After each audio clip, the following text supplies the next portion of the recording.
तो देखिए, आज जो है हम लोग चैप्टर 4 पढ़ने जा रहे हैं। ये आपका पूरी तरह से मेंस का टॉपिक है जो थर्ड ईयर में आप पढ़िएगा। आप लोगों के जानकारी के लिए बता रहे हैं, थर्ड ईयर में यानी मेंस जब आप देने जाएंगे तो जनरल स्टडीज का पेपर 1 जो होगा, माने ये बेस है, ऐसा क्वेश्चन नहीं आएगा लेकिन इस कंसेप्ट पे ही लिख पाइएगा। तो क्यों हम सबसे ज्यादा आपको हिस्ट्री पढ़ाते हैं वो आपको आज बता रहे हैं। 90 मार्क का 150 का 250 का पेपर होगा, इसमें 90 मार्क का केवल इतिहास होगा। जनरल स्टडीज की बात कर रहे हैं, आप इतिहास रखिए नहीं रखिए, ऑप्शनल कोई और ले लीजिए, लेकिन ये 90 मार्क का होगा। इसीलिए हम ज्यादातर आपको ध्यान दे रहे हैं इसके ऊपर। दूसरा ज्योग्राफी होगा 80 मार्क का। अब तीसरा 60 मार्क का जो है ये आपका 70 मार्क का ये होगा सोशल इशू। ये प्रीलिम्स में कभी नहीं पढ़िएगा, ये सीधा मेंस में ही पढ़िएगा। और हिस्ट्री ज्योग्राफी तो प्रीलिम्स में भी आएगा, दोनों को मिला दीजिएगा हिस्ट्री और ज्योग्राफी को, तो एवरेज आपको 25 से 27 प्रश्न, मतलब कि 54 मार्क। अभी सिलेक्शन 87 पे हो रहा है, 90 वाला कंफर्म है, यानी आधा दूरी हिस्ट्री और ज्योग्राफी है, इसीलिए वो आपको पढ़ा रहे हैं। ठीक है, अब तक जो आप पॉलिटी पढ़े वो कहाँ काम आएगा? तो जनरल स्टडीज 2 में मेंस में पॉलिटी आएगा 150 मार्क का अकेला, उसके बाद बाकी कुछ होगा। तो क्या देख रहे हैं, इसीलिए हम सबसे ज्यादा ध्यान आपके इसी 3-4 विषय पर दे रहे हैं। आप देख रहे हैं कि हम अभी जनरल साइंस नहीं उठाए, प्रीलिम्स छोड़कर कहीं नहीं आएगा। और जीएस का तीसरा पेपर जब आप देने जाएंगे तो वहां पर इंडियन इकोनॉमी जो अभी थोड़ा थोड़ा पढ़ रहे हैं हर एक क्लास में, ये हो जाएगा 100 mark.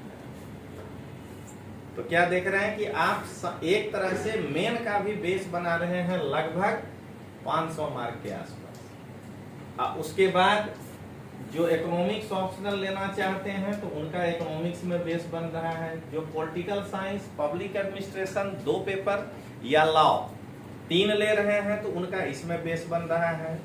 History optional, geography optional, sociology optional, जो लेना चाहेंगे उसका बेस आपका साथ में ऑप्शनल का बन रहा है। तो इसमें ऑब्जेक्टिव नहीं लिखाएंगे कुछ भी। ये हो गया वो जो एक बार पढ़ाए थे हम लोग सोसाइटी वाला, कि खाली समझे थे। तो देखिए क्या कह रहा है, लड़के और लड़कियों के रूप में बड़ा होना। ये चीज वहां पर लिखा हुआ है सिलेबस,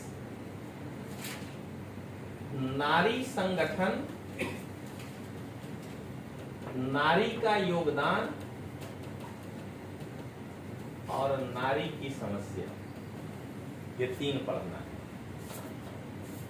तो यहां पर आपको पहले वही फील करा रहा है कि बड़ी होने के बाद जो समस्या जो आपको दिखाई देता है वो तो बाद में।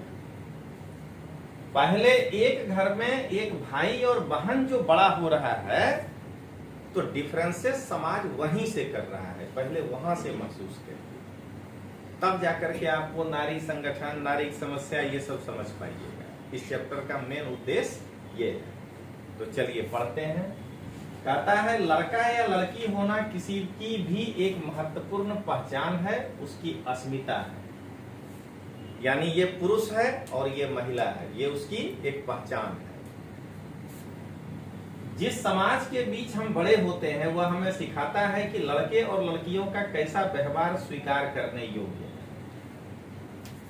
यानी एक ही घटना को यहाँ पे उदाहरण देकर समझा रहे हैं कि एक समाज 2 प्रकार से इंटरप्रेट करता है। एक बार सोसाइटी में या सोसाइटी के बाहर बाकड़े पे 10 आदमी बैठा हुआ हो और आप या हम 60 के स्पीड से स्कूटी लेके निकल जाएं, चर्चा होगी, वो भी होगा आपकी उम्र वाला का, मेरा में तो नहीं होगा लेकिन आप में होगा। क्योंकि हम अपना इसलिए नहीं कि आप क्या पढ़ रहे हैं, चैप्टर के हिसाब से सोचिए। तो आपके बारे में चर्चा होगी कि उदंड लड़का है, या कहेगा ये एक्सीडेंट हो गया तो क्या, समझता नहीं है, उम्र अभी कम है। अब वही 60 के स्पीड से स्कूटी लेकर के इधर से कोई निकले, बाकड़े पर देखिए क्या गप होता है, सीधा वो स्पीड उनके कैरेक्टर से जुड़ जाएगा, गप यहां से होने लगता है। समझ गया? यही फर्क है जो समझा रहा है कि कौन सा व्यवहार सोसाइटी स्वीकार करेगा लड़कों का, कौन सा व्यवहार करेगा लड़कियों का। ठीक है, 8-10 लोग बैठे हुए हैं ऐसे ही अनजान, ये आश्रम रोड पर कोई किसी को नहीं जानता है। आप 5 लड़के कॉलेज से निकले, आपस में गप कर रहे हैं, बैटिंगे का गप कर रहे हैं क्रिकेट में, वो अटपटांग ढंग से आउट हो गया है, आप पांचों खूब जोर से हंस दीजिए, शायद आपको कोई नोटिस भी नहीं देगा। गप वही करे 5 लड़की, उसी बैट्समैन के उस अटपटांग पे जो है जोर जोर से हंसते, देखिए कि उसके जाने के बाद ये क्या गप करता है। समझ में आ रहा है? तो हमेशा सोशल इशू जो हम सुबह शुरू किए हैं पढ़ाना, वो समझिएगा मजबूरी में किए हैं, हम पढ़ाना नहीं चाहते थे, लेकिन लड़के को व्यवहारिक ज्ञान मिले इसके लिए वो टॉपिक हम उठाए कि आपको जब तक कि सोशल इशू में व्यवहारिक ज्ञान नहीं होगा तब तक आप आंसर लिख ही नहीं पाएंगे। ये उदाहरण से आपको समझना है कि क्या है। ठीक है, क्या देख रहे हैं, उन्हें कैसा व्यवहार करना, उन्हें क्या करना चाहिए और क्या नहीं। हम प्रायः यही सोचते हुए बड़े होते हैं कि ये बातें सब जगह बिल्कुल एक सी, परंतु क्या सभी समाजों में लड़के और लड़कियों के प्रति एक जैसा ही नजरिया है? तो इस पाठ से हम इसी प्रश्न का उत्तर जानने की कोशिश करेंगे। हम यह भी देखेंगे कि लड़के और लड़कियों को दी जाने वाली अलग अलग भूमिका उन्हें भविष्य में स्त्री और पुरुष की भूमिका के लिए कैसे तैयार करती है। मतलब कहने का, चेंज इन सोसाइटी, आज हम जिस दोराहे पे खड़े हैं उसके कारण हम जो है एक कॉन्फ्लिक्ट देख रहे हैं समाज और महिलाओं के बीच। यहाँ पर नहीं, ये कह रहा है कि बचपन से लड़कियों को ट्रेडिशनल सोसाइटी में क्यों कहा जा रहा है कि अरे 8वां में आ गई अब इसको चाय बनाने आना चाहिए, 9वां में आ गई रोटी बनाने आना चाहिए, ठीक ना, अरे 11वां 12वां में आ गई अब तो इसको सब काम में निपुण हो जाना चाहिए था। अब तक देख रहे हैं ना, लड़कियों को उस भूमिका के लिए तैयार कर रहा है सोसाइटी, क्योंकि उस समय का समाज गैर इंडस्ट्रियलाइज समाज था। तो श्रम विभाजन कहाँ करिएगा? देखिए उस समय अगर महिलाओं को घर का काम दिया गया उस सोसाइटी में तो गलत नहीं था, आखिर श्रम विभाजन कहाँ करिएगा? पुरुष खेत संभाल रहा है तो महिलाओं को आप कहे कि घर का काम दीजिए। तो सोसाइटी बचपन से दोनों को उसी रूप में तैयार किया। लेकिन आज सबसे ज्यादा अफेक्टेड इस बदलते हुए समाज में महिला है। पुरुष पहले भी बाहर ही देख रहा था, खाली खेत के बजाय बाजार देखने लगा, दुकान पे आके बैठने लगा। लेकिन महिला जो घर को देखती थी आज उसको दोहरी जिम्मेदारी दे दिए कि 8 बजे पहले खाना भी बना लो और 10 बजे वाला ऑफिस भी पकड़ लेना है, 6 बजे ऑफिस से भी आ जाना है और रात का खाना भी बनाना है। तो यही समझना है कि आज के समाज में ये कॉन्फ्लिक्ट क्यों हुआ, क्योंकि इंडस्ट्रियलाइजेशन अर्बनाइजेशन के कारण हमारे जो एकदम फार एंसेस्टर थे जो ग्रामीण सोसाइटी में जी रहे थे, वो अपने अनुभव से पुरुष और महिला का जो काम सौंपे तो उसके प्रति आज आपको आक्रोश भी नहीं होना चाहिए, वो इसलिए सौंपे। और आज जो बदलाव हो रहा है तो फिर इस बारे में महिलाओं को आक्रोश भी नहीं होना चाहिए। कारण इस ट्रांजिशन को आप समझ रहे हैं क्योंकि आपके ऊपर वो भार पड़ा है कि हमको 2 प्रकार का काम करना पड़ रहा है, घर में खाना भी बनाना पड़ रहा है, ऑफिस भी जाना पड़ रहा है। लेकिन पुरुष को पता ही नहीं चल रहा है कि वो दोहरी भूमिका क्या है, क्योंकि उस पर तो भार पड़ा नहीं है। अब वो जो है वो अपने ट्रेडिशनल चीजों को ही दिमाग में लेकर बैठा है और वो आपको उसी रूप में ढालना शुरू किया है। केवल पति के बारे में नहीं सोचिएगा, पिता भी तो वही करना चाह रहा है ना कि बेटी खाना बनाने में निपुण हो। समझ गए? भाई भी ये उम्मीद करके बैठा है कि हम तो खेल के आएंगे तुम हमको जल्दी से नाश्ता ला करके दो, ठीक ना। क्या कहते हैं, रिया पीड़ित होती होगी सिर्जेश से, तो क्या कहते हैं, डोमिनेट करता होगा। देखिए उसको जहां जाना है गया, देखिए यही समझिए। आई अभी कहीं जाना है, देखिए तो क्या बोलेगा, चलो हम चलते हैं साथ में। कहाँ जा रही हो? ये जो चीज आप समझे ना, ये फिर समझिएगा। तो ये चीज ये समझेगी, क्यों? क्योंकि इसकी भूमिका हो गई दोहरी। ऐसे क्लास में समझना है कि इसकी बुआ या इसकी बुआ दादी नहीं समझेगी, सोसाइटी समझा दिया था बाहर काम नहीं है आपका, तो आपको घर में ही रहना है। कहाँ जाना है ज्यादा से ज्यादा, तो ससुराल से पीहर आना है। पुरुष को भी समय ही समय है, तो कोई साथ में चच्चा मामा लगेगा, आपको वहां से यहाँ ले आएगा, यहाँ से वहां छोड़ देगा, उसको भी टेंशन नहीं होगा। लेकिन आज क्या हुआ है, उस सिरजेश के अंदर एक झुंझलाहट भी होगा। क्यों? क्योंकि अब उसको भी सोसाइटी में नगरीकरण में रहना है, लेकिन उस पर ऑब्लिगेशन मौसी भेज दी है कि देखना वो रह रही है अहमदाबाद। अब उसको कहीं और जाके बैठ के पढ़ना है, मान लीजिए इसको कोई काम आ गया, तो अब वो सोसाइटी का जिम्मेदारी कि चाचा मामा मौसा जाया करता था, तो हम इसको भी जाना है, भाई है। लेकिन चाचा मामा मौसा फ्री में होता था, बाहर बैठ के गप मार रहा था दरवाजे पे, तो ये वो साथ में चला गया भाई। ऐसे करके जब समझिएगा इस चैप्टर को, तब आपको समझ में आएगा कि आक्रोश करके कुछ नहीं कर पाइएगा। महिला को बता रहे हैं, सोसाइटी में चेंज धीरे धीरे होता है, पीढ़ी दर पीढ़ी, पीढ़ी दर पीढ़ी। अब आइए हम यह भी देखेंगे कि लड़के और लड़कियों को दी जाने वाली भूमिका, उन्हें भविष्य में स्त्री पुरुष की भूमिका के लिए इस पाठ में हम देखेंगे कि अधिकांश समाज पुरुष और स्त्रियों को अलग अलग प्रकार से महत्व देते हैं। कैसे? स्त्रियां जिन भूमिकाओं का निर्वाह करती है, उन्हें पुरुषों के द्वारा निर्वाह की जाने वाली भूमिका और कार्य से कम महत्व दिया जाता है।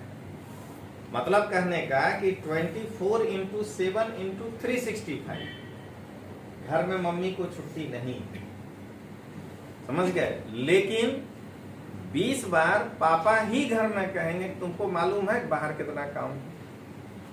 समझ गए बात को? यही यहाँ कहा जा रहा है, ठीक ना, कि महिलाओं की भूमिका को महत्व ही नहीं। खाना कौन भारी बात है, पिताजी भी कहते हैं, हम भी घर में कहते हैं, घर की रोज सुनती है, ये कौन भारी काम है, तुमको मालूम है पढ़ाना कितना कठिन काम है। तो क्या देख रहे हैं आप, ये जो है। फिर देखिए इस पाठ में हम यह भी देखेंगे कि स्त्री पुरुष के बीच काम के क्षेत्र में असमानता कैसे उभरती है, वर्किंग में असमानता कैसे उभरता है, ये जानने का प्रयास करेंगे। समझ लीजिए कि आप का पहला लेक्चर है आज, आप बराबर हैं।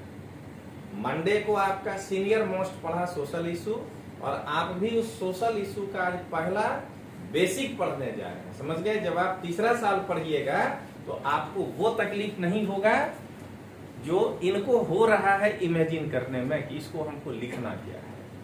देखिए तो अब जरा 1920 के दशक में समोआ द्वीप में बच्चों का बड़ा होना बता रहा है। देखते हैं कितने लोग लेके आए। अरे मैप निकालिए, और क्या दुनिया में कोई काम मतलब की तैयारी में आई करना, बस्ता भारी लगे ना तो पानी वाला बोतल उठा के रख देने का, लेकिन मैप नहीं हटाने का। समझ गए? ऐसा मैप निकालिए जिसमें पूरा वर्ल्ड एक में हो। हस्ती सर समूह खोल के खोज लिए। अच्छा हाँ, तब ठीक है, निकाले। ऑस्ट्रेलिया को देखिए, ऑस्ट्रेलिया से पूरब देखिए छोटा छोटा कई द्वीप है, टोंगा, टुवालू, तो उसमें है कोई समोआ? मिल गया आप लोग को भाई? मिला है? हाँ, ये पेज ये है एक्चुअली यहीं पे, लेकिन वो बोल, हाँ ठीक है, इधर मिला। टीटी के में लेफ्ट हैंड साइड मिलेगा, इधर इधर वाले मिल गया? नहीं मिला? अच्छा, तो समोआ द्वीप जो है वो देखिए, टोंगा, टुवालू, देख रहे हैं ना, नौरू, ये सब जो है, ठीक। अभी देखिए तो जरा वहीं पे हैं, तो टोंगा के तरफ, ऑस्ट्रेलिया के तरफ बढ़िए जरा। ऑस्ट्रेलिया के माथे पर देखिए 2 कलर का इंडोनेशिया है, है ना, एगो ग्रीन है एगो अलग ना, दो अलग कलर है, अब जो भी हो देख रहे हैं। इसका माने कलर क्यों अलग किया, यानी इधर कलर वाला इंडोनेशिया में नहीं आता है, नहीं कलर अलग नहीं करता है, समझ गए। तो देख रहे हैं वो है न्यू पापुआ गिनी, है ना, लिखा हुआ कि नहीं लिखा हुआ है, न्यू पापुआ गिनी। इसका माने पूरा जो आइलैंड है या तो वो पापुआ आइलैंड है या तो गिनी आइलैंड है, दो में से क्या होगा, जो आप मतलब आपको नहीं मालूम है क्या है, तो दो में से एक ही होगा। आप बायां तरफ देखिए तो इंडोनेशिया की तरफ क्या लिखा हुआ है, उसी आइलैंड में क्या है, इरियन जया, हाँ, यानी इरियन जया मिल करके न्यू गिनी आइलैंड या पापुआ आइलैंड बना, ठीक है। उसमें दो भाग हो गया, तो Papua New Guinea island Indonesia का भाग नहीं, इसका मतलब हुआ कि उसका कल्चर अलग है। अब इंडोनेशिया वो पापुआ न्यू गिनी से थोड़ा पूरब आइए, इस पहला क्या है छोटा सा आइलैंड,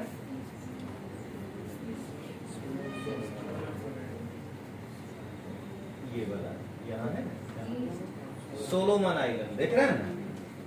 उसके ऊपर क्या लिखा है, माइक्रोनेशिया, ये देखिए तो क्या है,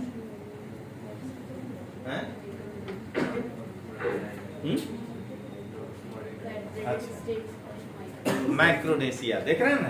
तो देखिए अब बताएंगे वर्ल्ड ज्योग्राफी में, ऊपर है माइक्रोनेशिया, उसके नीचे जो है सब द्वीप छोटे छोटे वो मिलकर बनेंगे मेलिनेशिया, ठीक है ना। और जो आपको जहां ले गए थे समोआ के तरफ, उधर होगा पॉलिनेशिया, एक देखिएगा फ्रेंच पॉलिनेशिया लिखा हुआ मिलेगा, क्लियर। तो ज्योग्राफी में जब विश्व का भूगोल पढ़िएगा, देखो स्टार लगा के कि पर्चा नहीं निकालिएगा, अक्सर नहीं पढ़ना है, दो ही आता है, तब ये सब आप देखिएगा, समझ गए। तो चलिए उस पूरे इलाके का एक अलग कल्चर है, आज उस कल्चर पर आपको ले जाकर के बताना चाह रहा है कि उस सोसाइटी में भी चलिए दिखाते हैं, क्यों वो सोसाइटी अभी मॉडर्नाइजेशन के दौर में सबसे पीछे है, अभी भी वो टोटल ट्राइबल सोसाइटी है, लेकिन वहां धर्मांतरण हो गया है, वो क्रिश्चियनिटी को स्वीकार कर लिया है, उपनिवेशवाद का शिकार था। तो उस सोसाइटी में भी देखिए समाज कैसा है, उसको समझने का प्रयास करिए। तो चलिए अब देखें, समोआ द्वीप प्रशांत महासागर में के दक्षिण में स्थित छोटे छोटे द्वीपों का समूह का एक भाग है, देख लीजिए वही है नक्शा। समोअन समाज पर किए गए अनुसंधान की रिपोर्ट के अनुसार 1920 के दशक में बच्चे स्कूल नहीं जाते थे। अब क्यों नहीं जाते थे, तो वे बड़े बच्चों और वयस्कों से बहुत सी बातें सीखते थे, जैसे छोटे बच्चों की देखभाल या घर का काम कैसे करना आदि। मतलब कि वो पढ़ने नहीं जाते थे, प्रैक्टिकल पढ़ाई करते थे घर में, कि जब वो बड़े होंगे, बड़े बच्चों और वयस्कों से सीख रहे हैं कि वो जब उस उम्र में होंगे, तब घर में जो छोटा बच्चा आएगा उसका देखभाल कैसे करेंगे या घर का काम कैसे करेंगे। चूंकि ये आइलैंड है तो यहाँ का मेन व्यवसाय होगा मछली पकड़ना, तो द्वीपों पर मछली पकड़ना बहुत महत्वपूर्ण कार्य था, इसलिए किशोर बच्चे मछली पकड़ने के लिए सुदूर यात्राओं पर जाना सीखते थे, यानी बड़े के साथ नाव पे बैठ करके समुद्र में अंदर तक जो है उनके साथ मछली पकड़ने में सीखने के लिए वहां वो जाया करते थे। लेकिन ये बातें वो अपने बचपन के अलग अलग समय पर सीखते, कैसे, तो आगे देखिए। छोटे बच्चे जैसे ही चलना शुरू करते थे, उनकी माताएं या बड़े लोग उनकी देखभाल बंद कर देते थे। देखिए माँ पिता ये सब जो है उस बच्चे का देखभाल करना बंद कर दिया जो चलना सीख गया। यह जिम्मेदारी बड़े बच्चों पर आ जाती थी, जो प्रायः स्वयं ही 5 वर्ष के आसपास की उम्र के होते। देख रहे हैं, 5 साल वाले को 1 साल के बच्चे को संभालने की जिम्मेदारी मिल जाता है। लड़के और लड़कियां दोनों अपने छोटे भाई बहनों की देखभाल करते थे, लेकिन जब कोई लड़का लगभग 9 वर्ष का हो जाता था तो वह बड़े लड़कों के समूह में शामिल हो जाता था। देखिए यहाँ बच्चों की देखभाल और घर का काम करना सिखाना 5 साल के बच्चों को। जैसे वे 9 साल का हुआ, अब वो मछली पकड़ने जाएगा। घर के बाहर मछली पकड़ना, नारियल का पेड़ लगाना। लड़कियां जब तक 13-14 साल की नहीं हो जाती थी, उन्हें बच्चों की देखभाल और बड़े लोगों के छोटे मोटे कार्य करती रहती थी। भेद हो गया। लड़का को 9 साल में ही मछली पकड़ने के लिए घर से बाहर ले गया, लेकिन लड़की को कहा कि बाहर नहीं जाना है, तुमको घर में ही अभी वही काम आगे करते रहना है। फिर देखिए, लेकिन एक बार जब वह 13-14 साल की हो जाती थी तो वह अधिक स्वतंत्र होती थी। 14 वर्ष की उम्र के बाद वे भी मछली पकड़ने जाती थी। यानी लड़का 9 साल की उम्र में जाता था, लेकिन महिला बच्ची 14 साल की उम्र में जाती थी। लगभग 14 वर्ष की उम्र के बाद वे भी मछली पकड़ने जाती थी, बगानों में काम करती थी, डलिया बुनना सीखती थी, खाना पकाने का काम, और अलग से बनाए गए रसोई घरों में ही यह सब होता था, जहां लड़कों को ही अधिकांश काम करना होता था और लड़कियां उनकी मदद करती थी। यानी घर में खाना बनाने का काम समोआ आइलैंड में लड़का करता था, लड़की उनका केवल मदद करती थी। ये हुआ सामाजिक नियम वहां का। अब देखिए क्या कहता है, आपके बड़े होने का अनुभव समोआ के बच्चे और किशोरों के अनुभव से किस प्रकार भिन्न है। ये तो अब आप अपने से न अपने मन में घुमा सकते हैं कि जो पढ़ रहे हैं उसमें, और आप जब 5 साल के थे तो आपको क्या कहा गया, आप जब 9 साल के थे तब आपको क्या कहा गया। तो यहाँ पर जो कहा गया वो नहीं सुनना है, क्योंकि वो मम्मी पापा कहे। सोसाइटी क्या कहा, सोसाइटी कहा लालयेत पंचवर्षाणि, 5 साल तक बच्चे को बिल्कुल डांटना तक नहीं चाहिए, उसको लालन करिए, उसको हमेशा उत्साहित करते रहिए, उसको डिप्रेशन आना ही नहीं चाहिए दिमाग में। कहता है ताड़येत पंचदश वर्षाणि, 5 के बाद 15 तक बराबर कर दीजिए मारपीट के उसको, समझ गए आप। उसके बाद जो है कहा कि उसके बाद उससे मित्रवत व्यवहार, समझ गया, ये हमारा सोसाइटी कहता है। तो अब जो आकर के कहिएगा तो उससे पहले पूछेंगे कि 5+10 वाला मार खाए हैं कि नहीं, और नहीं तो अभी ब्याज बाकी है, खा लिए हैं तो कोई बात नहीं, तब मित्रवत व्यवहार में रहिए। तो देखिए हमारा सोसाइटी किस प्रकार से उनसे अलग है, इसको समझना। इन अनुभव में वर्णित क्या कोई ऐसी बात है जिसे आप अपने बड़े होने के अनुभव में शामिल करना चाहेंगे।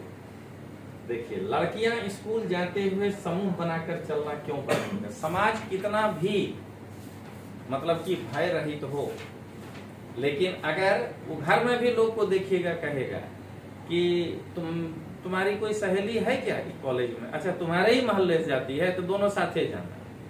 लड़के बात कहता है नहीं जाना उसके साथ, खराब है। समझे फर्क देखिए दोनों में। तो क्यों लड़कियां समूहों में जाना पसंद करती है। अब देखिए, अब 60 के दशक में मध्य प्रदेश में पुरुष के रूप में बड़ा होना। अब एक एमपी के सोसाइटी को बता रहा है 60s का दशक क्यों दिया, क्योंकि उस समय सोसाइटी बदल रहा था। कहता है निम्न आलेख छोटे शहर में रहने और स्कूल जाने के वर्णन से लिया गया। मतलब गांव से शहर में हम आ गए हैं, छोटे शहर, ट्रांजिशन फेज वाला शहर है। कहता है कक्षा 6 में आने के बाद लड़के और लड़कियां अलग अलग स्कूलों में जाते थे। यहाँ गुजरात में सीन नहीं है, हमारे बिहार में सब डिवीजन मतलब तालुका तक के स्कूल में केवल गांव में ही है कि जहां लड़का लड़की का स्कूल एक ही है, नहीं तो तालुका तक हमारे यहाँ girls middle school, girls high school, मतलब 6 के बाद वो पूरा अलग है। और जब आप वहां जाएंगे तब महसूस करेंगे कि वो स्कूल भी जो बना होगा वो ऐसा होगा कि आपको जेले जैसा लगेगा। ये मेन रोड है, ठीक है। उससे पहले अंदर एगो रोड जाएगा और उसके बाद फिर एगो अंदर छोटा सा रोड जाएगा, उसके बाद वो लड़की का स्कूल या लड़की का जो है कॉलेज होगा। कारण अब इस यहां से जो साइकिल मोटरसाइकिल इधर बोला, छोटा सा शहर है, अगर उसको उसके टोला मोहल्ला का कोई देख लिया तो घर में जाकर बोलेगा, देखिएगा बेटा को हम गर्ल्स हाई स्कूल के सामने देखे। कौन का कोई कामेश गया होगा तो नहीं, वो काहे गया था, देख रहे ना। तो ये इसीलिए ये समझा रहा है आपको कि देखिए दोनों में सोसाइटी में किस प्रकार का अंतर है कि मध्य प्रदेश में वो जो गांव है वो गांव शहर के रूप में तब्दील हो चुका है, लेकिन अभी भी लोगों की मानसिकता जो है वो किस प्रकार का है उस पर आपको अध्ययन करना है। ठीक।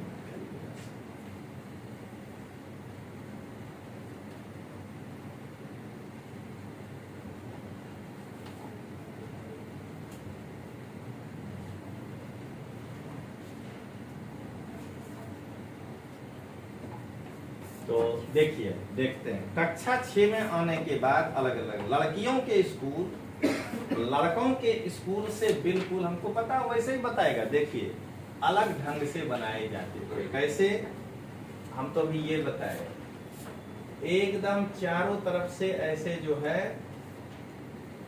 इस तरीके का स्कूल होगा, चारों तरफ से कमरा होगा, ये बीच में आंगन होगा, इस टाइप वाला स्कूल बनेगा लड़कियों का, जहां वे बाहरी दुनिया से अलग रहकर स्कूल की सुरक्षा में खेलती थी। और एकदम इतना बड़ा अहाता होगा और ऊंचा कि उसको आप फान नहीं सकते हैं, उतना हाइट वाला जो है वो स्कूल का दीवार होगा। लमसम रखिएगा 1.5 मंजिला, समझ गए। जैसे ही कोई स्कूल दिखा लग रहा है उतना हाइट, समझना है गर्ल्स कॉलेज है, गर्ल्स हाई स्कूल है ये। अब आइए, लड़कों के स्कूल में कोई आंगन नहीं होता है। देखिए ये बना ऐसे, और लड़का का स्कूल बनेगा ये ऐसे लंबा होगा, ये दरवाजा 6ठा 7वां 8वां 9वां 10वां हो गया, समझ गए। बस ये ऐसे बनेगा। ठीक, हमारा बनहरा का स्कूल ऐसे है, इसीलिए बताया ऐसे बना। यहाँ एक गेट होगा, एकदम फानने लायक होगा कि नहीं खुला है कूद जाएगी, समझ गए। ये हो गया हमारा स्कूल खत्म। तो क्या देख रहे हैं, यही कह रहा है लड़कों के स्कूल में ऐसा कोई आंगन नहीं होता था, बल्कि खेलने के लिए एक बड़ा मैदान होता था। हर शाम स्कूल के बाद लड़के सैकड़ों लड़कियों की भीड़ को सकरी गलियों से जाते हुए देखते थे। सड़कों पर जाती हुई ये लड़कियां बड़ी गंभीर दिखती थी। मतलब वहां जो स्कूल में पढ़ती है बच्ची, अगर आप देखेंगे तब आप कहेंगे कि गुजरात का समाज कितना अच्छा है। वो खराब नहीं है, लेकिन उसको बचपन से जो सिखाया गया है, मतलब कि सामने से कहीं बस में जाकर नहीं टकरा जाए। मतलब जो लड़की जाएगी स्कूल से तो ऐसे ही होगी, घर में जाकर गर्दन ऐसे उठेगा, उसको ऐसे ही जाकर के स्कूल जाना है, समझ गए, या कॉलेज जाना है। अब आइए, यह बात लड़कों से अलग थी, जो सड़कों को अनेक काम के लिए उपयोग करते थे, जैसे यूं ही खड़े खड़े खाली समय बिताने, दौड़ने खेलने के लिए, साइकिल चलाने के कर्तव्य को आजमाने के लिए नहीं। लड़कियों के लिए गली सीधे घर पहुंचने का एक माध्यम, कि मैंने सीधा स्कूल से छुट्टी हुआ और आप घर आए। लड़कियां हमेशा समूहों में जाती थी, शायद उनके मन में यह डर था कि कोई उन्हें छेड़ न दे या उन पर हमला न करे। अपने पड़ोस के किसी गली या पार्क का चित्र बनाइए, उसमें छोटे लड़के और लड़कियों द्वारा की जा सकने वाली विभिन्न प्रकार की गतिविधियों को बताइए। ऊपर के 2 उदाहरणों को पढ़ने के बाद हमें लगता है कि बड़े होने के भी कई तरीके हैं। मतलब लड़कियां अलग ढंग से बड़ी हो रही है और लड़के, हम प्रायः सोचते हैं कि बच्चे एक ही तरीके से बड़े होते हैं। ऐसा इसलिए है क्योंकि हम अपने अनुभवों से ही सबसे ज्यादा परिचित होते हैं। यदि हम अपने परिवार के बुजुर्गों से बात करें तो पाएंगे कि उनका बचपन शायद हमारे बचपन से भिन्न था, बिल्कुल, क्योंकि उनके समय का सोसाइटी आज के सोसाइटी से एक अलग प्रकार का था। कैसा था, तो हम लोगों के परदादा या दादा अगर जिंदा होंगे, गप करिएगा तो यही कहेंगे कि हम तो शहरे में नहीं आए बच्चा में, हम तो गांव में ही पढ़े, दौड़ते हुए स्कूल जाते थे। तो उनका बचपन आपके बचपन से भिन्न होगा। याद है अभी भी हमको कि ये ऐसे मेन सड़क गया है, यहाँ पे हमारा स्कूल था हाई स्कूल और यहाँ था मिडिल स्कूल, ठीक है ना। आपको उदाहरण दिखाते हैं, देखिए यहाँ हो गया कुआं और ये हो गया स्कूल का क्लास, तो इसमें हो गया 6, 7, 8, 9 है, ठीक है। पहला वाला कमरा इतना बड़ा होगा, वही ऑफिस है, वही सब कुछ है, तो उस कमरे में यहाँ पे प्रिंसिपल साहब से लेके सब टीचर बैठे होंगे, एक वो यहाँ पे पार्टीशन दे देना है प्लाई का, 6ठा 7वां 8वां 9वां 10वां जिसमें जितनी लड़की पढ़ती है, जैसे ही एक क्लास खत्म हुआ मास्टर नहीं निकलेगा, वो पहले खड़ा हो जाएगा, ए चल बाहर, तो सब लड़की पहले बाहर हो जाएगी। अरे लड़की 4 गो पढ़ेगी, इन 5 गो गाँव कितना पढ़ाता है उस समय, तो बाहर उसको बरामदा पे नहीं खड़ा होना, सबको झुंड बना के प्रिंसिपल साहब वाला जो ऑफिस है उसमें उसके उस पार जाके इंतजार करना है, ऐसे गर्दन उठा उठा के देखना है कि मास्टर साहब दूसरा वाला गए कि नहीं। जब दूसरा वाला निकलेंगे तब उनके पीछे पीछे दौड़ना है, और फिर जाकर के वो जब क्लास में जब वो घुसेंगे तब पहले नहीं घुसना है, पहले मास्टर साहब घुसेंगे तब आप घुसिएगा, उसमें वो नहीं कहेंगे कि अंदर घुसो, उसमें पहले निकलने में आप पहले। उसके बाद समझिए कि यहाँ अगर 10 से 4 स्कूल में रहना है, अब पानी पीना है, अब क्या करिए। तो एक भी अगर हमारी चचेरी बहन यहाँ आ करके, वहां तो वही पढ़ने आएगी, अगर वो आ करके अगर वो अपने से बाल्टी से पानी उठाई तो वहीं पड़ेगा, उसको ऐसे गर्दन घुमा के देखते रहना है कि कोई उसका चचेरा भाई या अपना भाई अगर स्कूल में है तो वो उधर से आ रहा है। एक वो लोटा होता था एल्युमिनियम का, वो कॉमन लोटा, वो देती कि भैया जरा इसमें पानी दे दीजिए, दूसरे के नहीं बोलना है, वो अपना कुल वाला होना चाहिए, परबाबा का सब परिवार वाला। दूसरा परबाबा की अगर बेटी है तो फिर वो अपना वाला कुल में बोलेगी, और हमको बोलेगी तो उसको क्या लगेंगे, तोर बाप के नौकर से क्यों की समझे। अपना वाला बोला तब अपनापन का भाव आएगा कि नहीं नहीं इसको नहीं लाके देंगे तो कौन देगा, तो फिर हम जाएंगे अपना भी पानी पिएंगे, उसके लोटा में भर के लाके उसको देंगे, और देते समय क्या बोलेंगे सो सुनिएगा, चौथा पांचवा की सेवा नहीं करिए, तोरा देने चाहिए। मतलब क्या कि तुमको जो लाके दिए जितना पिए तो पिए, बाकी फेंक देना हो, दूसरा पर बाबा या उसके बेटी पोती को नहीं देना है, समझ गए। आते है भाई देते है, उसका भाई आके देगा, समझे ना। तो क्या देख रहे हैं, जरा सोचिए कि ये जो लड़की बड़ी होगी और आप जो होंगे, अगर दोनों आदमी कल मान लीजिए IAS ही बन गए, तो जरा बताइए कि मसूरी में दोनों का कैसा लाइफ हो, जो वहां से बाहर निकली है, इसको सोचिएगा, ठीक है। आप जरा ये सोचिए कि आप जा रहे हैं कॉलेज में परीक्षा देने, यहाँ के समाज क्या को आपके साथ क्या दिन आपका भाई आ गया आपको परीक्षा देना है, आप ये मुझे बताइए। हम लोग जब मेरी दीदी परीक्षा देने जाएगी तो ये कॉलेज है ना, यहाँ पर अगर उसका कमरा है तो इसमें बड़ा बड़ा खिड़की होगा, वहां नहीं तो मारे हो जाएगा, समझ गए। वो खिड़की पकड़ के ऐसे खड़ा रहेंगे, वो भीतर में परीक्षा देगी, हम अकेला नहीं होंगे इसलिए शर्म नहीं लगेगा। वो जितना परीक्षा दे रही होगी, रोल नंबर कुछ भी है, वो लड़की का क्लासरूम का सेंटर ही अलग होगा, समझ गए ना। वो जितने भी उस BA पार्ट 1 में है, और इतिहास है कि भूगोल है, नहीं देखना है, सबको एक के कमरा में डाल दीजिए, और सबके परिवार का एगो जो है जेंट्स आया रहेगा, पहले एक बार सब खिड़की से हाँ ठीक है बैठा है, कोई दिक्कत नहीं है समझे ना। उसके बाद इधर आके पान खाइए, गप मारिए, परीक्षा दे रही है, 15-20 मिनट होगा, उसमें से एगो अपने आप है जरा जाके देखिए ना वहाँ लिख उक रही है कि नहीं, तो जिसको कहा गया वहां से वो खाली ऐसे करके देखेगा, जिससे गप कर रहा है उसकी बेटी को या उसको पहचान रहा है, आएगा नहीं दोनों लिख रही है, कोई दिक्कत नहीं है। ध्यान रखिएगा, देखिएगा भाई, सो कुछ कमी उमी हो मदद भी कर दीजिएगा। थोड़ा देर होगा, परीक्षा है 3 घंटा, दो अबरी आप जाइए।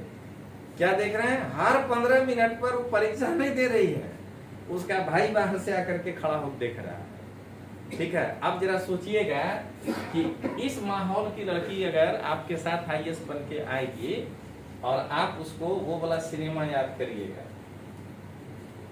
कि शाहरुख को ना नहीं बोलते, तो दंगल सिनेमा देख रहे हैं ना, वो जो गई वहां पर क्या कहते हैं ट्रेनिंग में, तो उसका पिताजी तो उसको भोर शाम दोपहर पकड़े हुए थे कि मेरे साथ ही जाना है ट्रेनिंग में, मेरे साथ ही लौटना है, और वहां खुला वातावरण में गई। तो जो दूसरी लड़की थी वो क्या दिख रहा है, सिनेमा को देखिए, से महसूस करिए, वो बड़े शहर से आई थी, तो बोली शाहरुख को ना नहीं बोलते हैं, सिनेमा देखना पड़ेगा। उस वक्त उस लड़की का जो गीता बबीता थी उसका फेस एक्सप्रेशन देखिए, डायरेक्टर उससे वैसा करवाया एक्टिंग कि उसको पहला दिन सिनेमा देखने में सच्चाहट हो रहा है, क्योंकि वहां तो बाल तक काटे हुए हैं ना पिताजी कि तुमको दौड़ना है, देख रहे हैं। तो ये जो बता रहा है ये कि आप देखिए कि बड़े होने के तरीके अलग हैं। हम यह भी अनुभव करते हैं कि समाज लड़के और लड़कियों में स्पष्ट अंतर करता है, यह बहुत कम आयु से शुरू हो जाता है। कैसे?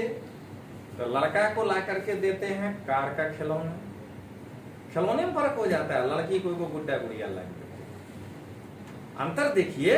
यही जब सोसाइटी बदला ना, अब जब शहर में आएगा जो एकदम प्योर शहरी परिवार है तो वो बेटी को भी कारे ला के देगा, ये है चेन। लेकिन आप पुराना में क्या देख रहे हैं, उनके खेलने का अंतर है, दोनों के खिलौने खेलने में बड़े आनंददायक हो सकते हैं। फिर लड़कियों को गुड़िया और लड़कों को, हम नहीं पढ़े थे कार, हम अंदाज पर बोले, और लड़कों को कार क्यों दिया जाता है। तो अब देखिए, अगर हम विचार करें तो यह अंतर प्रायः प्रतिदिन की छोटी छोटी बातों में बना रहता है। लड़कियों को कैसे कपड़े पहनने चाहिए, लड़के पार्क में कौन से खेल खेलें, लड़कियों को धीमी आवाज में बात करना चाहिए। अभी बोले कि नहीं आपको कि एक जोर से हंसे और एक दूसरा जो है धीरे जोर से हंसे, बात एक ही हो कि क्रिकेटर खराब मैंने शॉट मारा था, देखिए अंतर आ जाएगा। लड़कों को रौब से, यह सब बचपन को ही बताने के तरीके हैं। जब वे बड़े होकर स्त्री पुरुष बनेंगे तो उनकी विशिष्ट भूमिकाएं होंगी। महसूस क्या करा रहा है वो समझिएगा। एनसीईआरटी महसूस ये करा रहा है कि पुरुष प्रधान समाज में पुरुष को डोमिनेट करना चाहिए, ये ट्रेनिंग बच्चा से ही चालू है, समझ गए। वो लड़कियों को उस तरीके से मेंटली तैयार कर दिया गया बड़े होते होते कि बाद में जब उसकी शादी होगी तो उसको समझा दिया जाएगा कि तुम भाई भी डोमिनेट करता था, देखो पापा मम्मी डोमिनेट करते थे, तुम पे जो है तुम्हारा पति डोमिनेट करेगा। यानी ये ट्रेनिंग बचपन से ही समाज में दिया जा रहा है। अब आइए, बाद में के जीवन में इसका प्रभाव हमारे अध्ययन के विषय या व्यवसाय के चुनाव पर भी पड़ता है। आइए अब एक देखिए कहानी क्या कहता है। मेरी माँ काम नहीं करती। माँ, हम सभी बच्चे स्कूल से भ्रमण पर जा रहे हैं, रोजी मैडम को साथ चलने के लिए किसी बड़े की जरूरत है, क्या आप अपने ऑफिस से एक दिन की छुट्टी लेकर हमारे साथ चल सकती हैं? मतलब कि उनकी माँ कामकाजी है, ये बताना चाहे। वैसे हरमीत की माँ हमेशा ऐसे समय पर हमारे साथ जाती है क्योंकि वो कोई काम नहीं करती है, यानी एक कामकाजी महिला और एक जो नहीं काम करती है अंतर। सोनाली, तुम ऐसा कर सकती हो, तुम जानती हो जसप्रीत आंटी रोज सुबह 5 बजे उठ जाती हैं और घर भर के सारे काम करती है। हाँ, पर वो कोई काम तो नहीं है ना, ये तो बस घर का काम है। क्या देख रहे हो, दिमाग में ग्राफ्ट कर दिया है समाज कि ये तो घर का काम है, कोई काम थोड़ा ही है, भले ना आप दिन भर उसमें पिसते रहिए। देखिए क्या है, ओह क्या तुम वाकई ऐसा ही सोचती है? चलो ऐसा करते हैं कि जसप्रीत के घर चलते हैं और उससे पूछते हैं कि वो क्या सोचती है। तो श्री सिंह के घर पर हर सनम सोनाली सोचती है कि आपकी पत्नी कोई कामकाजी महिला नहीं है। पर आंटी, क्या वाकई ये ठीक नहीं है? मेरी माँ तो घरेलू महिला है, कोई काम कहाँ करती है? ये पूछे तो ये बोले हाँ हाँ। तो जसप्रीत, यदि ऐसा है तो तुम कुछ आराम क्यों नहीं करती? कुछ एक बार जरा इन्हें ही सब कुछ खुद तो करने दो। क्या बात है, ठीक, मैं कल हड़ताल पर चली जाती हूँ। वाह, कितना मजा आएगा, कल हम पापा के साथ मिलकर का सारा काम संभालेंगे। हे भगवान, समय तो देखो, मेरा नाश्ता कहाँ है और बच्चे अभी तक तैयार क्यों नहीं हुए? मैं क्या जानूं, याद है ना, मैं तो हड़ताल पर हूँ। आज तो मंगला ने ये कहा, ओहो यह तो स्कूल बस थी, अब तो मुझे बच्चों को कार से ही स्कूल छोड़ना होगा, मैंने स्कूल छूट गया है। जल्दी करो जल्दी, और हरमीत को कहो कि वह पंप का स्विच ऑन कर दे। बेचारा नहाने चला गया, पानी नहीं था, देख रहे हैं, देखिए। लेकिन बच्चों के लंच बॉक्स का क्या होगा? अरे यह भी, उसके बारे में भूल जाओ, मैं तुम्हें कुछ पैसे दे दूंगा, तुम कैंटीन से कुछ खरीद लेना। माँ ने इसके लिए पहले ही पैसे दे दिए। फिर देखिए, मैं तो बिल्कुल थक चुका हूँ, दिन भर काम किया, घर का भी और ऑफिस का भी, कुछ चाय वाय हो जाए। मैं तो भूल ही गया कि तुम हड़ताल पर हो, मैं खुद ही कुछ बनाता। पूरा घर तो देखो जैसे कि यहाँ कितना तूफान मचा है। तुम क्या सोचते हो, सुबह तुमने घर को जैसी हालत में छोड़ा था वह वैसी हालत में दिन भर रहेगा? हरमीत कमबख्त चाय की पत्ती कहाँ रखी है? क्या अभी भी वे सोचते हैं कि मैं काम नहीं करती हूँ? और अभी तो मैं उन्हें याद दिलाऊंगी कि चाचा जी और चाची जी रात के खाने पर आने वाले हैं।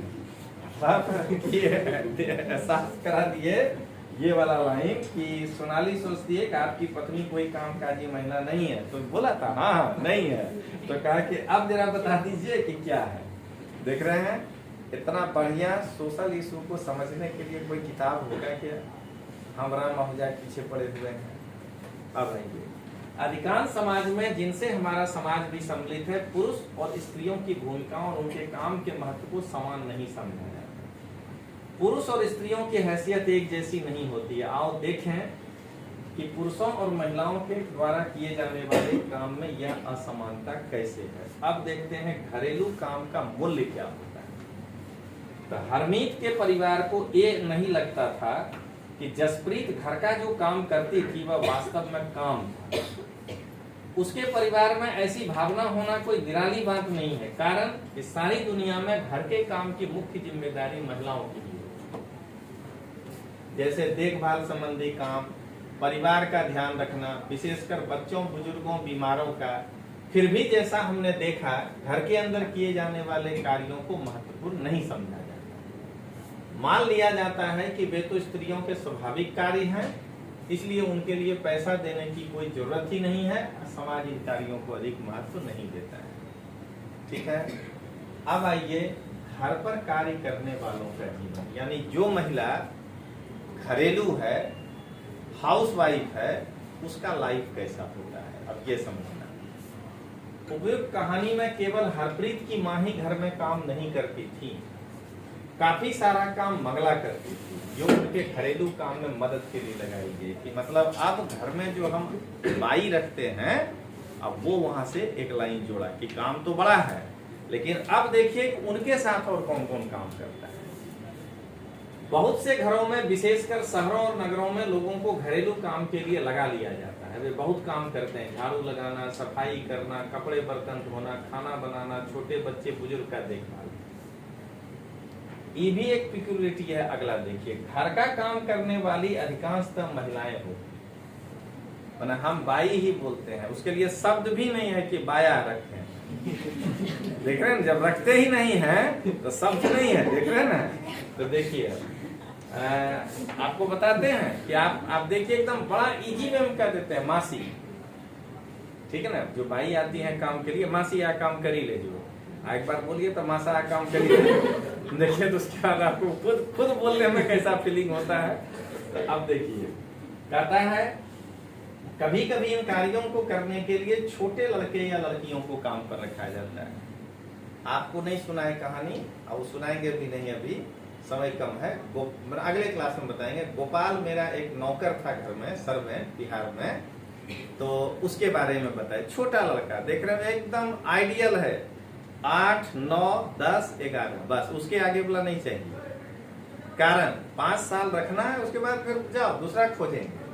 क्या देख रहे हैं, यही चीज यहाँ पे कह रहा है कि घरेलू काम करने वालों और घरेलू काम को अधिक महत्व नहीं दिया जाता है, इसलिए इन्हें मजदूरी भी कम दी जाती है। आप देखिए कि एक मासी घर में आती है तो ज्यादा से ज्यादा क्या बोलेंगे, 500 रुपया एक काम। आज वो भी प्रोफेशनलिज्म आ गया बड़ा शहर में, इसलिए वो कहने लगी है 500 रुपया एक काम। कहने पहले 500 रुपया में सब होता था। फर्क समझ में आ रहा है ना, क्योंकि उसको महत्व ही नहीं दिया जाता था। पहली बार जब घर में बाई आई और मम्मी हमारी खोल के दरवाजा जो उनको घर दिखाती थी, उसमें बताने का प्रयास ही होता था, अरे कोई काम थोड़े है, अरे इतना सा घर है, ये देखिए 5 गो बर्तन है, ताकि पैसा कम देना पड़े, समझ गए, महत्व नहीं देना है।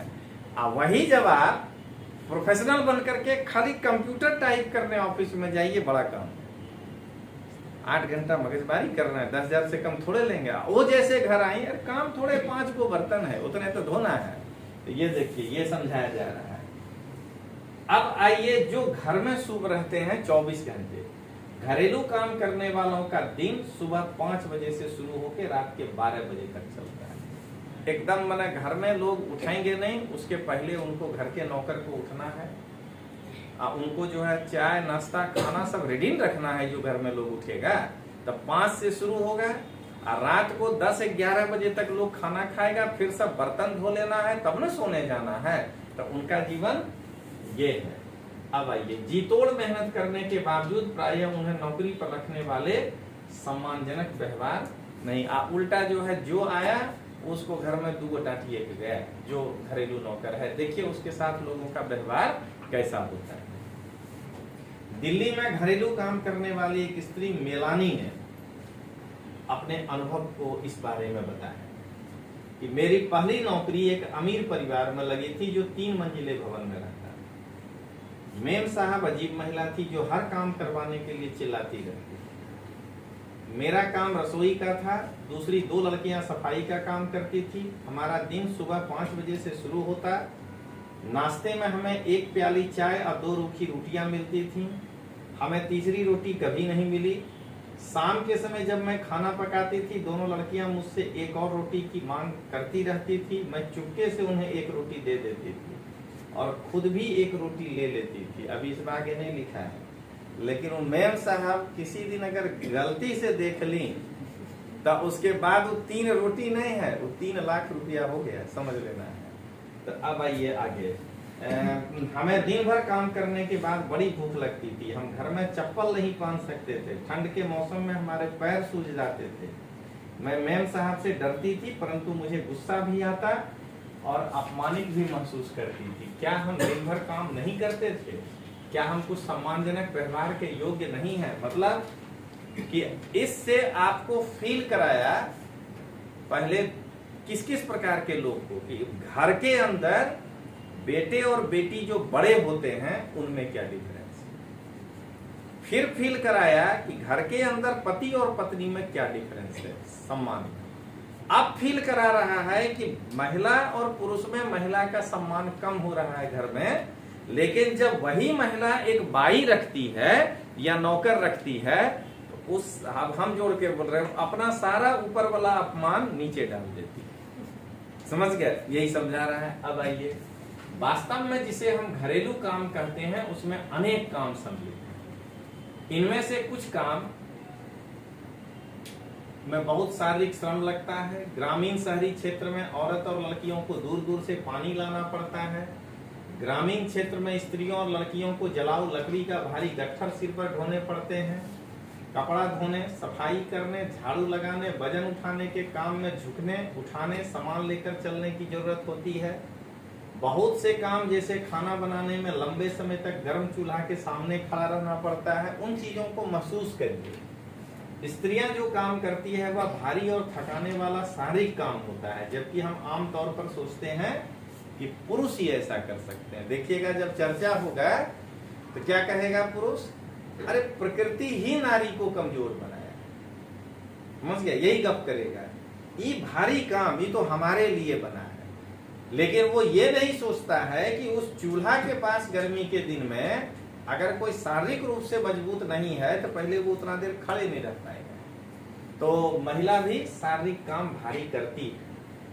घरेलू और देखभाल के काम का एक अन्य पहलू जिसे हम महत्व नहीं देते हैं, इंपॉर्टेंस ही नहीं है। आप एक बार गए ऑफिस, आप पहला 3 महीना 12,000 पगार पे काम किए, पगार बढ़ाना है तो पहले आप घंटा भूल जाते हैं। साहब आटलू पगार में 9 घंटा काम नहीं चले। यहाँ क्या देख रहे हैं कि 12 घंटा काम भी कलाक जो है चाले, क्योंकि उसको महत्व ही नहीं दिया जा रहा है कि उस काम में कितना घंटा लग रहा है। अब आइए, जबकि हम आमतौर पर सोचते हैं घरेलू और देखभाल करने के काम में लंबा समय। वास्तव में यदि हम स्त्रियों द्वारा किए जाने वाले घर के और बाहर के कामों को जोड़ें तो हमें पता चलता है कि महिला पुरुष से अधिक काम करती है। पुरुष 8 घंटा काम किया, अब महिला अगर देखा जाए अगर वो बाई नहीं रखती है तब वो 14 से 15 घंटा काम, क्योंकि तब अगर बाई नहीं रखी तो वो समय से उसका ड्यूटी शुरू हो गया। अगर बाई और नौकर रखा भी है तब भी वो 10-11 घंटा काम जरूर कर रही है। तो दोनों मिलाकर के देखिएगा तो पुरुष से महिला ज्यादा काम करती है। अब इसका एक स्टैटिस्टिकल आंकड़ा है। हरियाणा में स्त्रियों के वेतन सहित कार्य के घंटे, मतलब कि 23 घंटा हरियाणा में एक महिला अगर कहीं पैसा लेकर के काम करने जाती है तो वो 23 घंटा काम करती है, लेकिन अवैतनिक घरेलू काम में वो प्रति हफ्ता 30 घंटा बिताती है। ये दोनों जोड़िए, मतलब वो महिला घर भी आएगी ना तो 53 घंटा काम की 7 दिन में, 7 56, 8 घंटा जो है उसका टोटल वर्कलोड हुआ। तमिलनाडु में 19 है, अब 35 है घर में। पुरुषों का वेतन में देखिए 38, लेकिन घर में आके हो गया 2। वो ऑफिस में ज्यादा समय दी, ये औसत बता रहा है, क्योंकि महिला 90% 6-7 बजेगा ऑफिस से चली जाएगी, पुरुष हो सकता है 10 बजे रात तक काम करे। तो उसके सामने देखिए ये 40 घंटा काम कर रहा है, तमिलनाडु में 44 घंटा काम कर रहा है, लेकिन यहाँ महिला 53 घंटा काम कर रही है, यानी वो 13 घंटे एक हफ्ते में ज्यादा काम कर रही है। वो ऑफिस और घर के काम को दिखा रही है। महिलाओं का काम और समानता, जैसा कि हमने देखा कि महिलाओं के घरेलू और देखभाल के कामों को कम महत्व देना एक व्यक्ति या परिवार का मामला नहीं है। मैंने इसको देखिएगा कि मम्मी बार बार बोलेंगे, सबके घर में ऐसा ही होता है, यानी ये किसी एक घर का कहानी नहीं है। हर घर में यही है कि घर के काम को कम महत्व देना। यह स्त्रियों और पुरुषों के बीच असमानता की एक बड़ी सामाजिक व्यवस्था है।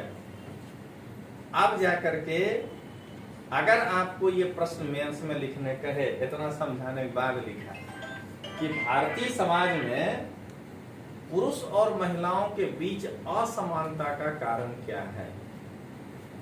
अभी देखिए आपका सीनियर सिटीजन इसको समझेगा बढ़िया से। लोग लिखेगा अशिक्षा, बेरोजगारी, कि महिला रोजगार कम करती है। हकीकत में क्या है, सोशल इशू में लिख रहे हैं, इकोनॉमिक्स थोड़े लिख रहे हैं।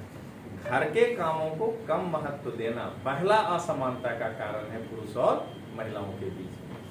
आप जरा सोच के देखिएगा कि अगर कोई लड़का सब कुछ आप ही वाला लिखा कि महत्व कम का कारण गरीबी, अशिक्षा, बेरोजगारी, वो अंतिम में ये वो लाइन जोड़ दिया कि भारतीय समाज ही नहीं पूरे विश्व में घरेलू कामों को कम महत्व देना, असमानता वहीं शुरू हो गया। अगर तुम जो कर रहे हो उसका कोई महत्व ही नहीं है तो उसको नंबर वहीं ज्यादा मिलेगा। आपके साथ संघर्ष नहीं करना पड़ेगा हमको, लेकिन हम लोग जो 1 ईयर कोर्स को पढ़ाते थे, 2 ईयर कोर्स को पढ़ाते थे, उसके साथ जो सुबह वाला बैच है आज भी समझाना चाह रहे हैं, उसको नहीं समझ पा रहा है कि तुम जो आंसर लिख रहे हो वो 4 नंबर से ज्यादा का नहीं हो रहा है। आप समझे न कि क्यों दिए थे उसको 4 नंबर। आप देखिए इतना समझने के बाद ही लाइन समझ में आया, लेकिन अगर सोचिए कि कहानी गायब, सीधा कह लखो मेंस का आंसर लिखा है, उस वक्त अगर लिखाते कि पुरुष और महिलाओं के बीच असमानता का मुख्य कारण है घरेलू कामों को कम महत्व देना, था आप भी महत्व नहीं दिए हैं कभी घर के काम को। इबला कहानी जो है, इबला देखे क्या जीवन में, अब ये दिमाग में घूम रहा है, अरे देखे एक बार दिखाया था सुबह शाम तक घर में काम मतलब ये हो रहा है।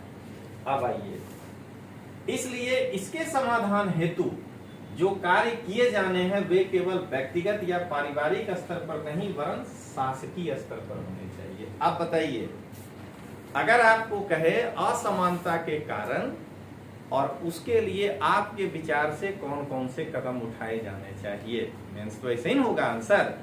अब देखिए यहां से बताना शुरू किया कि व्यक्तिगत या पारिवारिक नहीं होगा, कारण उससे एक परिवार में बदलाव आएगा, एक परिवार का पुरुष मुखिया कह दे कि नहीं आज से हमको सब समझ में आ गया कि इस काम का बहुत महत्व है, अब बगल वाला नहीं समझा तब आपको बताते हैं कि एक्स बोलेंगे, जाति के नाम नहीं बोलेंगे क्योंकि आजकल भावना बड़ी जल्दी भड़कता है। तो बिहार में एक एक्स जाति है, वो नौकरी पेशा जाति है, समझ गए, वो खेड़ूत जाति नहीं है। तो वो शहर जल्दी पहुंच गया, शहर जल्दी पहुंच गया तो इसको थोड़ा जल्दी समझ गया। तो उसके परिवार में, समाज में किसी के भी घर में जाइएगा ना, तो बिहार का ही वो केवल जाति है, वो इधर नहीं होता है, यहाँ इधर वो जाति केवल वही है, उच्च वर्ग में आती है, ये भी समझ लीजिए। और सरकार के नौकरी में उसका 35% अकेला जनरल क्लास का जो सीट है ना, उस टोटल सीट का 35% वो भर लेता है बिहार में, आबादी उसका 5% है। आप भी समझ गए होंगे, नहीं समझे होंगे तब बंद करने के बाद बता देंगे, ठीक है। तो उस जाति में एकदम नियम है कि आप जब जाएंगे, अगर उसके घर में कोई पुरुष हुआ ना, मतलब उस महिला का बेटा हो न पति हो, तो चाय और जो है आपका मतलब कि ये मिक्सचर वो पति ही लेके आएगा या बेटा लेके आएगा, मतलब पुरुष को ही वो काम करना है, समझ गए। वो वारसागत है, वो कोई घर में नहीं होगा। आप गए, व्यवस्था देखे, अटक पूछने की कोई जरूरत नहीं, यही होगा एक्स जाएगा, समझ गए। अब सुनिएगा, इतना सा काम खाली आप देखे, वो घर के अंदर जो है बर्तन धो रहा है तो आप नहीं देखे, आप देखे खाली चाय लाया है। अब समाज में कहा मैंने लोग कहेगा, अरे वो जात से हो क्या, अरे वहां जानते हो ऑफिस से जब आता है न मर्द, तो एगो तौलिया पहनता है, पहले बर्तन धोता है, उसके बाद घर में बैठता है। अब बताइए, अगर वो धोता भी है तो वो महत्व को समझा। उस जाति में महिला भी क्लर्क होगी, महिला भी बड़े ऑफिसर में होगी, मतलब उनका ना खेत है ही नहीं उनके पास, तो वो केवल सरकारी नौकरी पे जीते हैं। तो अब आइए देखिए, तो शासकीय स्तर पर पहला कदम क्या उठाना होगा कि आप अगर उसमें बदलाव करिएगा तो वो एक ज्यादा से ज्यादा आप अपने परिवार या समाज को बदल पाइएगा, दूसरा समाज हंसने लगेगा आपके ऊपर, क्योंकि 99% समाज वही है जो घर के कामों को महत्व नहीं दे रहा है।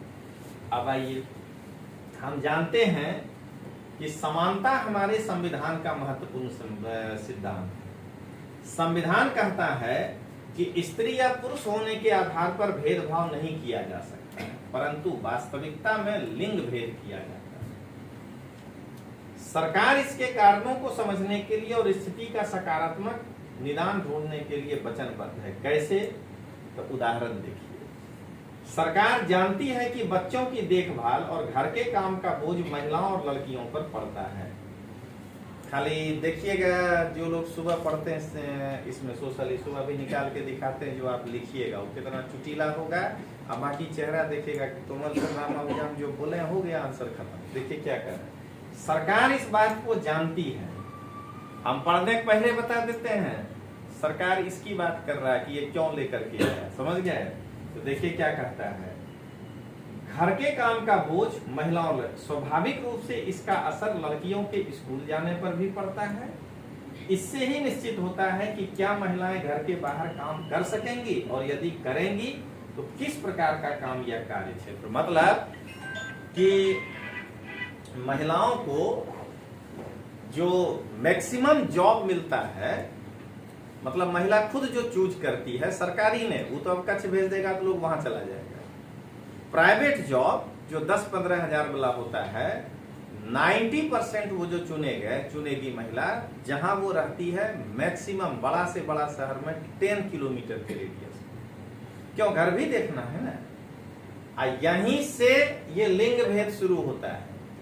आज ऑफिस में एक रिसेप्शन के नौकरी के लिए आदमी आए, महिला, वो जो नियोक्ता है ना उसको मालूम है कि इसको 8 बोलेंगे तो 8 में काम करेगी और 7 बोलेंगे तो 7 में, क्योंकि वो इसी जगह से ये 10 किलोमीटर के दायरे में है, इतने में नौकरी खोज रही है।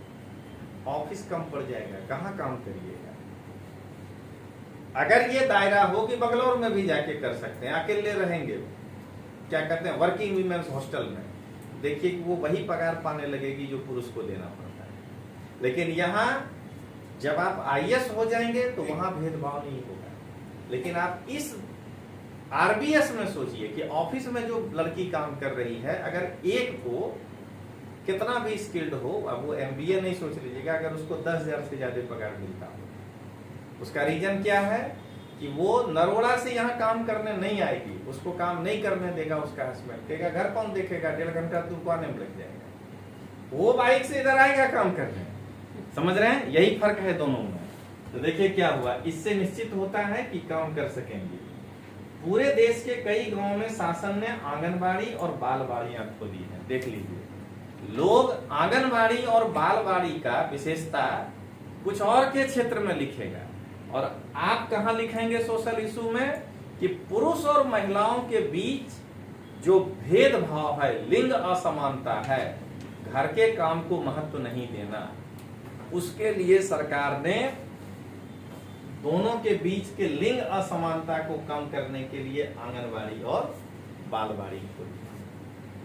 देखिए, मध्य प्रदेश के एक गांव में आंगनबाड़ी केंद्र के रूप में, मतलब आंगनबाड़ी में काम करेगी महिला, ठीक ना, अब बगले में घर है, घर चली जाएगी, गांव का आंगनबाड़ी है, और उसके बाद वो महिला काला कपड़ा लेकर कहती है 20,000 तनख्वाह दो। 20,000 कैसे मिलेगा? जो ये मतलब कहने का कि भाई कानूनन रूप से मिलना चाहिए, लेकिन आप सोशल इशू पढ़ रहे हैं ना, तो अभी सरकार कह दे कि नहीं 30,000 पगार, लेकिन मामलतदार जैसा ट्रांसफर भुज में कर दे।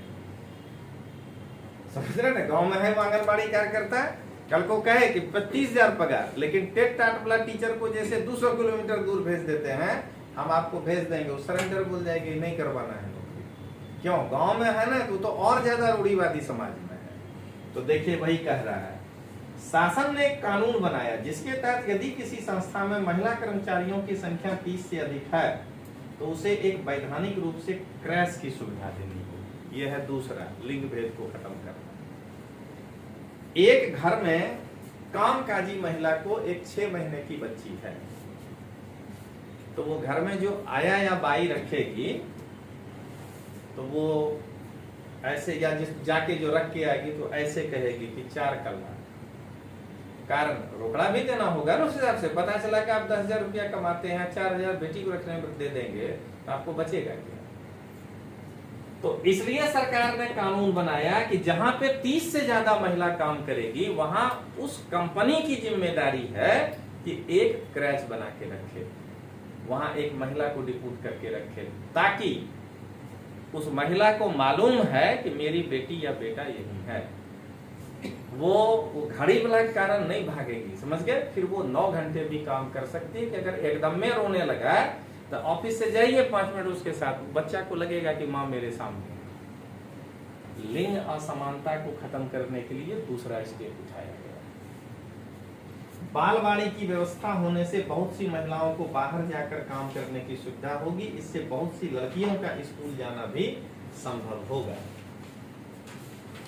अब आइए, कह रहा है कि मैं हर कहीं मौजूद, मेरी अनदेखी और नहीं संभव, कौन सी वह तुम्हारी उपलब्धि जिसमें मेरा नहीं यह भाग, औरत को चाहिए अपना अधिकार। यानी ये बता रहा है कि महिला अपने अधिकारों के लिए, यही है प्रीलिम्स का सिलेबस, राइट्स एंड इशूज। जब आप पढ़िएगा तो समझ गए, तो उसमें महिला अधिकार पढ़ना। यह पोस्टर बंगाल की महिलाओं के एक समूह ने बनाया। क्या इसको देख के आप कोई अच्छा नारा देख सकते हैं? सब काम हम ही कर रहे हैं, लेकिन फिर भी हमारा कोई वैल्यू नहीं है, ये समझिएगा। अब अभ्यास अभी बता देते हैं। देखिए, इसमें से अस्मिता में पहचान, ये सब समझ लीजिएगा, और इसमें से ये एक क्वेश्चन को देखिएगा कि ये जो है लिख पाते हैं कि नहीं। तो चलिए, आज सोशल इशू का आप एक टॉपिक समझे। पूरे का लास्ट क्रक्स क्या निकला? बस एक लाइन कि पुरुष और महिलाओं के बीच लिंग भेद या लिंग असमानता का अगर आपसे कोई पूछे कि एक कारण क्या है, तो कहेंगे घर के काम को महत्व नहीं देना। ठीक है, तो उसका कोई वैल्यू नहीं।